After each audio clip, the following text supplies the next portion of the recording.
Државниот архив ќе се дислоцира, но кога и каде засега не се знае.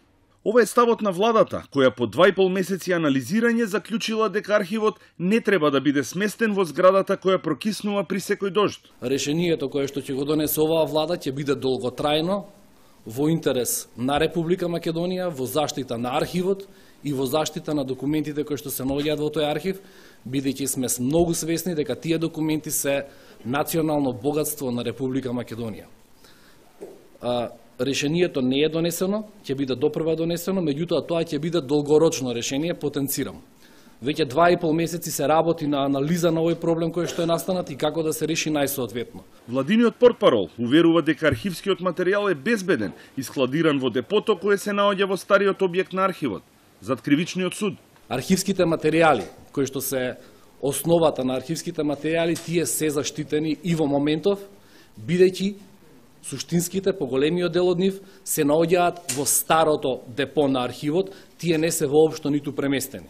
Но што со документите во депото кои се во зградата каде сега се наоѓа архивот? Во ова депо има стотици илјади документи, голем дел со непроценливо значење. Најстариот документ е од 12 век, Евангелието на Свети апостол Лука, пронајдено во приватниот фонд на Робеви. Условите во кои се чуваат овие документи се далеку од стандардните. Температура меѓу 15 и 20 степени и влажност од 50 до 60% во оваа просторија никогаш нема. Касите во кои се чуваат документите се набавени од Созара и не се наменети за чување на архивска граѓа. Ова депо може би е единствено на светот, низ кое минуваат цевки за водовод и канализација и се инсталирани хидранти под притисок. Со преселбата на архивот престана и конзервацијата на документите, бидејќи двете простории кои се наменети како лаборатории се неупотребливи, а најмодерен апарат кој го користат вработените е пегла. Но ова треба да се додаде и дека материјалите се транспортираат од едно депо во друго, со еден службен автомобил кој е стар преку 30 на години. Затоа збунува уверувањето на владата дека документите се безбедни и под клуч. Државниот архив беше сместен во зграда изградена 1969 година исклучиво за таа намена. Во 2013 година владата одлучи тој да биде преселен и сместен во рамките на археолошкиот музеј. Овој објект сега се реновира за потребите на обвинителството кој ќе биде сместено таму. Од владата соопштија дека архивот веќе никогаш нема да се врати тука. Ние нема да правиме решенија, нема да донесуваме одлуки кои што се на штета на буџетот на Република Македонија и на штета на институциите на Република Македонија. Решението, верувајте ми, тоа е така сложена конфузија направена со преминувањето на вработените од архивот од старата зграда во новата, што било кое решение не може да биде идеално ниту за јавното правосудство, обвинителство, ниту за вработените во архивот. Едноставно враќање, пренамена, за жал, на тој начин не е едноставно да се направи.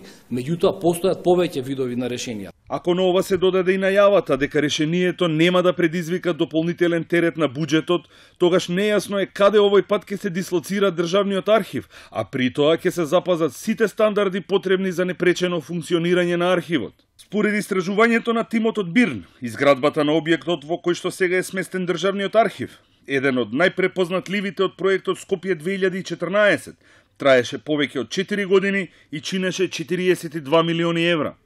Автор на идејното решение е архитектот Слободан Живковски.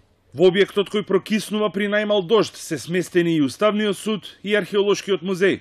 Инвеститори беа Созара, Министерството за култура и Управата за заштита на културното наследство. Автор е Етапа проект, а изведувачи се Бетон Штип, Гранит Скопје и Градежен институт Македонија.